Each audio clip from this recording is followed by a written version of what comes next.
Halo semuanya, selamat datang di KPA Quick Podcast with Adelia. Nah, di podcast kali ini kita bakal bedah insight-insight yang seru seputar dunia bisnis dan hal-hal yang pastinya relate banget buat kita para mahasiswa dan future entrepreneurs. Nah, di episode kali ini judul kita lumayan berbobot nih. Nah, jadi judul kita di episode kali ini yaitu Nadi Bisnis ada di angka, bedah finansial bisnis plan untuk kelma.id. Dan spesial banget nih, untuk ngebahas topik kali ini aku udah ngundang ahlinya langsung. Mari kita sambut Kak Fahmi. Halo Kak, apa kabar? Halo Adelia, Alhamdulillah kabar baik. Thank you loh udah mau diundang ke PA lagi. Judulnya menarik banget nih hari ini. Sama-sama Kak. Nah, aku tuh angkat topik ini karena lagi pusing banget nih ngerjain tugas bisnis plan di bagian finansial. Kayak horor banget lihat angka, makanya aku mau belajar langsung dari Kak Fahmi sebagai founder kelma.id yang handle creative agency dan event organizer juga. Kak Fahmi ini tipenya yang suka angka atau malah menghindari nih? Oke, mungkin kita nggak usah bahas di konteks Kelma dulu. Kita bahasnya di Mm-mm. konteks. Kalau pertanyaannya ini kita bahas aja di konteks bisnis secara utama aja.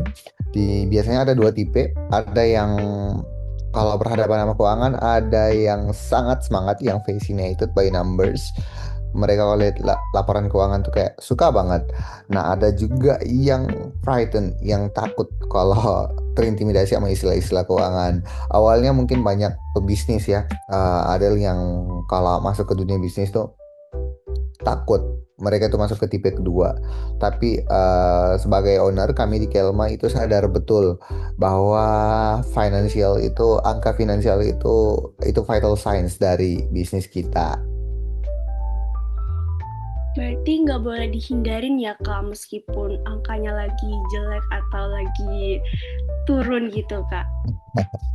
Betul banget. Kita tuh harus sebagai business owner kita tuh harus bisa buang emosi saat kita analisis keuangan. Kalau bulan ini let's say project event lagi sepi ya, kita harus bisa hadapi ke laporan keuangannya biar kita bisa bikin penyesuaian yang lebih baik ke depannya. Noted Kak. Nah, ngomong-ngomong soal laporan dari materi yang aku pelajarin ya Kak, kan ada namanya the three core financial form, yaitu income statement, cash flow projection, sama balance sheet. Nah, boleh kasih gambaran nggak Kak gimana kelma.id ini pakai ketiga laporan ini?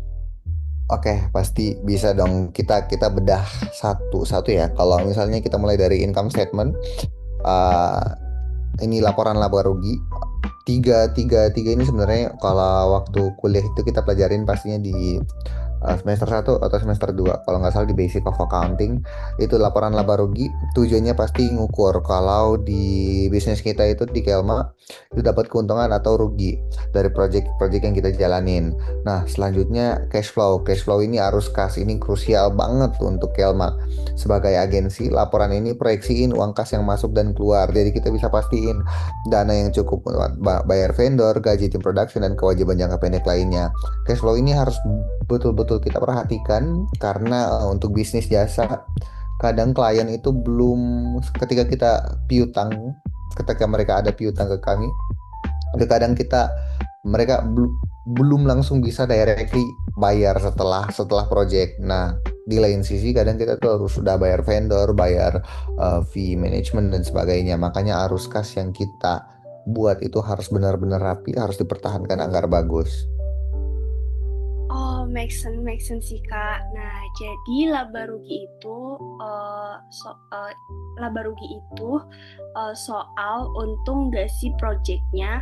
Kalau cash flow itu soal uangnya ada nggak buat bayar tagihan operasional. Gitu ya Kak. Terus kalau yang ketiga Kak?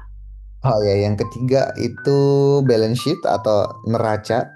Ini ibarat kayak snapshot gitu atau posisi keuangan Kelma di satu momen tertentu, entah itu di akhir tahun atau di pertengahan tahun. Ini itu laporan yang nunjukin apa aja yang kami punya kayak aset, liabilitas atau kewajiban atau utang, habis itu equity. Rumus wajibnya biasanya pasti pasti Kakak Adel juga udah tahu, aset itu equals liabilitas ditambah dengan ekuitas. Wah, nice info banget sih, Kak. Nah, terus ada yang satu hal lagi nih yang bikin aku pusing sekaligus penasaran. Nah, waktu bikin proyeksial finansial, ada yang namanya assumption sheet sama ngitung break even point atau biasa disebut BEP. Itu praktiknya di Kelma ID itu gimana sih, Kak? Oke, kalau financial projection sebenarnya kalau bahasa bahasa simpelnya adalah RAB ya. Jadi kalau misalnya kita mau ajuin project ke klien, biasanya kan klien yang approach kita untuk tawarin project, habis itu kita lempar balik untuk ajuin RAB. Nah, di RAB ini ada namanya financial projections. Di financial projections ada assumption sheets. Di assumption sheets ini kita bakal ngejelasin angka-angka itu dari mana aja, kenapa kita bisa pakai estimasi angka itu.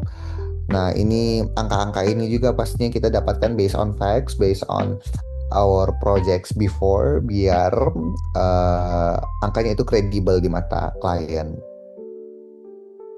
Oke, biar nggak disangka halu ya, Kak, target angkanya. Terus kalau break even point? Nah, kalau break even point itu kan biasanya kalau kita mainnya di bisnis produk, itu ada namanya titik impas, ada BEP ketika total pendapatan itu sama dengan total pengeluaran.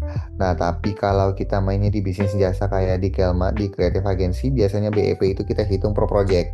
Nah, di titik mana assumption kita, sheets kita itu sudah mencapai, kita nggak rugi, juga nggak untung plus nggak rugi. Kita harus tahu titik itu biar kita bisa ngeset target. Oh, di project ini kita harus ambil margin berapa agar bisa nutup semua biaya operasional, bisa kasih fee management dan sekaligus ambil margin di situ. Gila banget, berarti bener ya. Nah, di bisnis tuh beneran ada di angka. Dari bisnis plan yang tadinya kelihatan cuma teori tugas kampus, ternyata memang ini jantungnya buat ngelola agensi kayak Kelma.id atau bisnis-bisnis lainnya. Makasih banyak loh Kak Fahmi atas new insight-nya. Oke, sama-sama Adelia. Ingat kuncinya di konsistensi, bikin kebijakan yang jelas soal payment atau billing, lalu selalu pantau angkanya rutin. Semangat terus ya. Oke, siap Kak. Terima kasih banyak Kak Fahmi untuk mampir di episode perdana KPI. Buat semuanya jangan lupa dengerin podcast episode kita selanjutnya ya. Bye-bye.